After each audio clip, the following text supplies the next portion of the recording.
Всего в выставке представили 50 картин. Одна из них – это портрет великого русского писателя Антона Павловича Чехова. Рядом с портретом вы видите табличку с полной аннотацией картины.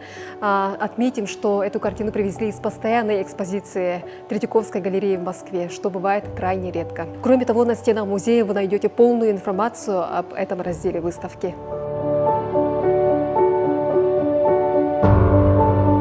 Эта выставка отличается тем, что здесь подготовлена особая концепция.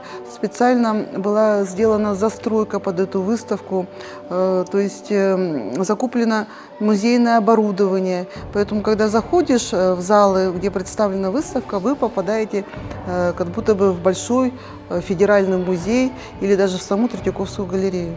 Когда посетитель переступает порог, он сразу же видит такой световой портал, который образно его переносит в саму Третьяковскую галерею. И мы видим фасад Третьяковской галереи, обозначающий, вот где мы находимся. В Москве, значит, в самом главном музее отечественного искусства.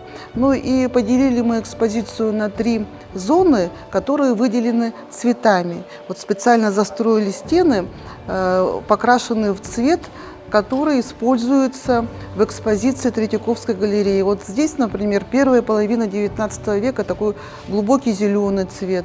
Вторая половина XIX века – это бордовый. Рубеж веков – это синий цвет.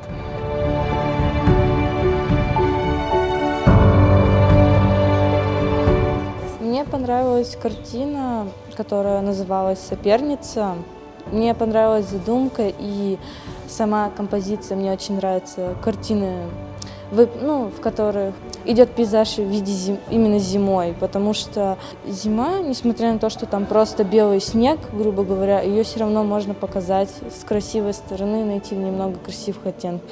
Я считаю, что это замечательно для города, для развития общества, для детей, для таких же студентов, как я, и для других гостей.